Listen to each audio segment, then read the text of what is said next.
Sa kanya, nasa pangalan na, nasa mukha pa. Ganda ka, ganda yarn. Ito na, ang nagmamaganda at feeling diva. Ganda Wanda!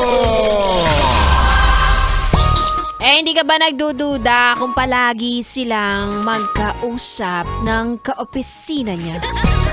Hindi ka ba magdududa kung mas close pa sila ng kaopisina niya kaysa sa inyong dalawa? Ikaw ang jowa, huy. Ano ka na? Ay, sabay-sabay po tayo mag-overthink. Ngayong Wednesday ng gabi, it's me, it's a girl DJ Ganda Wanda. Kasama nyo na hanggang alas 9 ng gabi dito sa 101.1 Yes FM. Ikaw naman kasi, sabay lang naman kumain habang nagsusubuan. Sabay lang naman palaging umuwi. Kahit iba ang daan.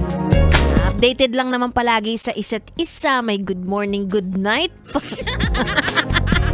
Diba kapag may problema, takbuhan nyo ang isa't isa. May pa-counseling. Ano naman kaselos-selos dun? Wala naman, diba? Ano naman kung mas kilala nila ang isa't isa? Ano ba namang laban mo sa araw-araw magkasama?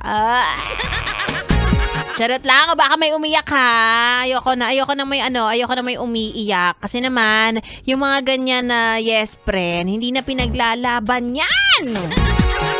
Ibig sabihin lang nun, hindi ka na niya pinili. Ay, wag mo nang i-overthink kung bakit ka pinagpalit sa malapit. Ibigay mo na yun sa kanya, lalo na kung ang ipinalit sa'yo, mas tsaka.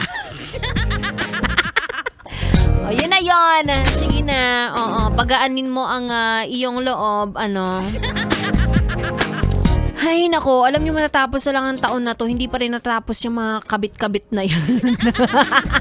Ang sarap-sarap kaya mabuhay na iisa lang ang minamahal.